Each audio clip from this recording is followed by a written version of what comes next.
I'm Alex Young, and I'm the next big thing on Soundcheck Risers, brought to you by Dove.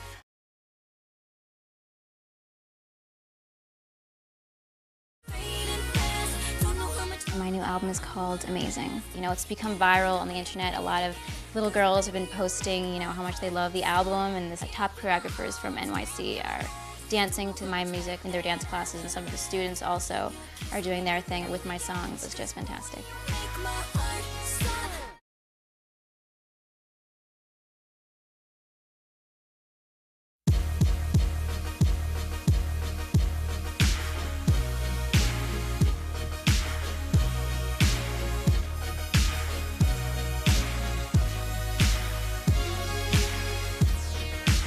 My new album is called Amazing. It came about very just naturally, the title. We were sort of just talking about it, and it's a mix of a lot of different genres of music. So there's funk in there, it's very pop, very dance, has R&B and hip hop as well.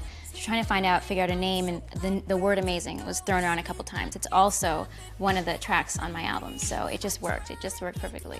I worked with a lot of great producers on this album. It was really, really fun. It was a great process, very creative and sort of just organic. I worked with D'Antoni, who's a great producer, Taj Jackson, Michelle Bell.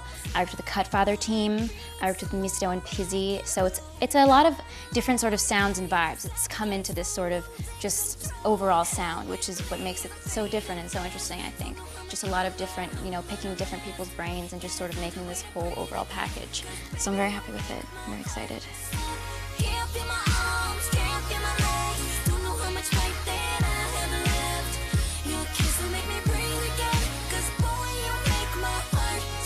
Heartstop, it's a very upbeat sort of song.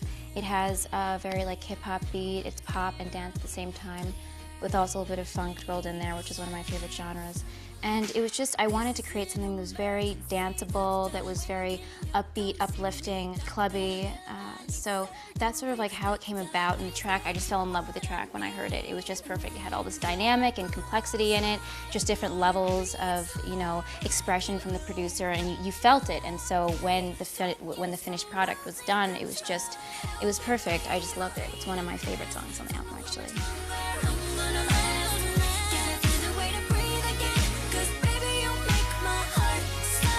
As a major label, you have the means to, just completely saturate the market with whichever artist, you choose. With an indie label, it's not as simple as that. You need to sort of work from sort of a grassroots sort of level first and get that sort of stabilized. So you have a very strong foundation, which has worked marvelously. I'm really, really excited about it, actually. It's become viral on the internet. A lot of little girls have been posting, how much they love the album and the songs.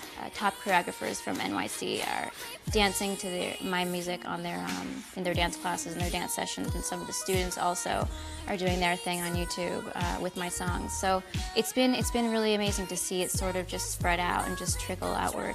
And as an artist, you put so much effort and so much passion and so much energy into what you're doing. To see other people sort of connecting with it on some level and bringing what they have to it, and just making their own interpretation, their own sort of style and flavor on it. It's the greatest reward I could ever have.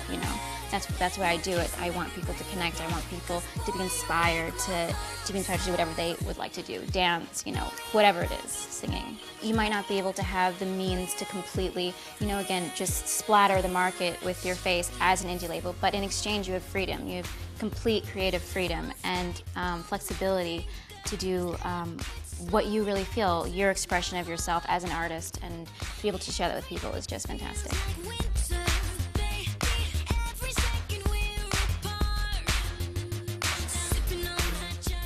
I grew up in a very musical environment. Both of my parents have been, extremely, extremely into the arts and performance. So at a very early age, I was brought up on music and brought up on performance and dance and just everything that has to do with that. My grandma would take my brother and I to Carnegie Hall maybe 4 times a month. So I was very exposed to a lot of different kinds of music.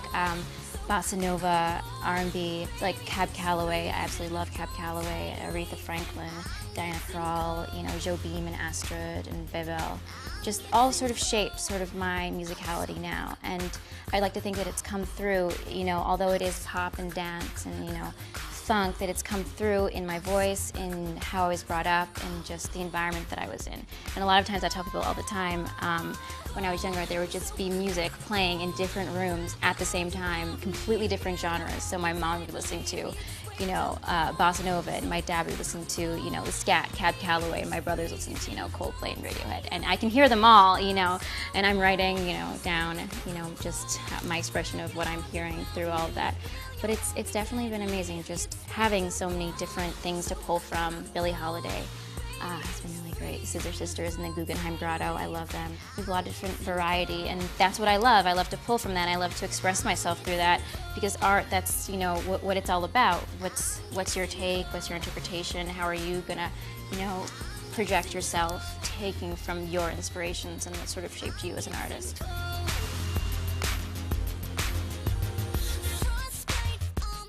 New York is so unique. It's a city, it never does sleep, you know. There's always something going on. There's always that pulsating rhythm beat that's just flowing through it constantly.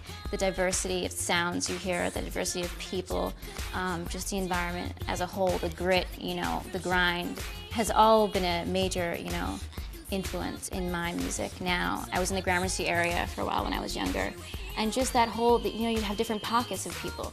You have, you know, the downtown, you have, you know, uptown, like Spanish Harlem, you have Harlem, you know, Brooklyn, Queens, Bronx, and they all sort of just give it this amazing personality. And to be actually in that and to use that to sort of further your image of how you want to be, you know, seen, it's an amazing, amazing environment. And I wouldn't change it for anything.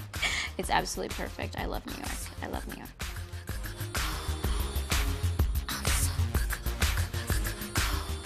My advice to any young person who wants to start in this industry is, if you just love it and there's nothing else, you know, in the world, I would just push and push and push and just be persistent and test your limits and test your boundaries and never stop evolving. That would be the advice I would have to get. It's actually funny, I have a story.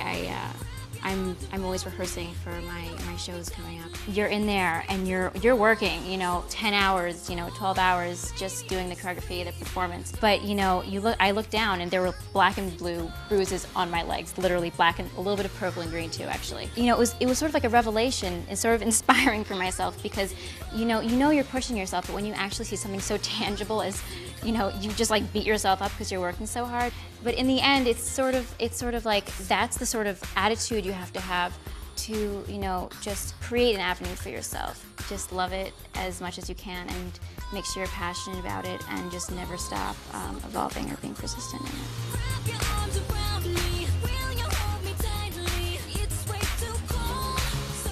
Performing is my first love, and I love the recording process as well, but performance is really, to me, the most thrilling and invigorating and just raw experience for me as an artist. So to do that, to do what I love, to be able to perform for people and to just work off their energy and their, you know, taking mine as well, it's just the most amazing organic experience, you know, I could ever think of, and that's what keeps me at it. That's what I'm excited about for the future.